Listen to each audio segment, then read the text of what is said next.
ICC champions trophy പല കാരണങ്ങളാൽ ഇന്ത്യക്ക് വളരെ പ്രധാനപ്പെട്ടതാണ്. ഇത്തവണ കിരീടം നേടാനാകാതെ പോയാൽ ഇന്ത്യൻ ടീമിൽ വലിയ മാറ്റങ്ങൾ ഉണ്ടാകാൻ സാധ്യതയുണ്ട്. ഇക്കാര്യം നേരത്തെ തന്നെ ടീം മാനേജ്മെന്റ് വ്യക്തമാക്കിയതുമാണ്. പരിശീലകൻ ഗൗതം ഗംഭീറിന്റെ അടക്കം ഭാവി തീരുമാനിക്കുന്ന ടൂർണമെന്റ് ആയിരിക്കും ചാമ്പ്യൻസ് ട്രോഫി എന്ന് നേരത്തെ തന്നെ BCCIയിൽ നിന്നും നമ്മൾ കേട്ടതാണ്. അതുകൊണ്ട് തന്നെ എല്ലാ താരങ്ങൾക്കും ചാമ്പ്യൻസ് ട്രോഫി വളരെ പ്രധാനപ്പെട്ടതായി മാറുകയാണ്.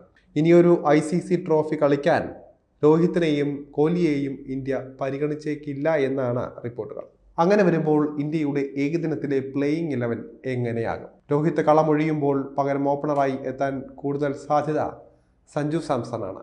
രോഹിത് കളമൊഴിഞ്ഞാൽ ആ സ്ഥാനത്തേക്ക് വെടിക്കെട്ട് ഓപ്പണറായാണ് ഇന്ത്യക്ക് സഞ്ജു വരാൻ പോകുന്നത്. ശുഭ്മൻ ഗില്ലാകും നായകൻ. ഇതിനോടകം ഇന്ത്യയുടെ വൈസ് ക്യാപ്റ്റൻ സ്ഥാനത്തേക്ക് എത്താൻ ഗില്ലിന് സാധിച്ചിട്ടുണ്ട്. ചാമ്പ്യൻസ് ട്രോഫിയിൽ ഇന്ത്യയുടെ വൈസ് ക്യാപ്റ്റനാണ് ഗില്ല്. വലം കൈയ്യൻ ഓപ്പണർ ബാറ്ററായ ഗില്ല് ക്ലാസിക് ശൈലിയിൽ റൺസ് ഉയർത്തുന്ന ഒരാൾ കൂടിയാണ്. ഋഷഭ് പന്ത് വിക്കറ്റ് കീപ്പർ സ്ഥാനത്തേക്ക് മടങ്ങിയെത്താൻ സാധ്യതയുണ്ട്. KL രാഹുലിനെ ടെസ്റ്റിലേക്ക് മാത്രമായി ഒതുക്കാനും സാധ്യതയുണ്ട്. ഇടം കൈയ്യൻ പേസറായ അർഷ്ദീപ് സിംഗിന് നിർണായക റോൾ ഉണ്ടാകും. ടെസ്റ്റിലാകും സിറാജിന് അവസരം കൂടുതൽ കിട്ടുക. എന്തായാലും ഇന്ത്യ അടുത്ത ഏകദിന ലോകകപ്പ് മുന്നിൽ കണ്ടുള്ള മാറ്റം ചാമ്പ്യൻസ് ട്രോഫിക്ക് പിന്നാലെ വരുത്തുമെന്ന് ഉറപ്പാണ്.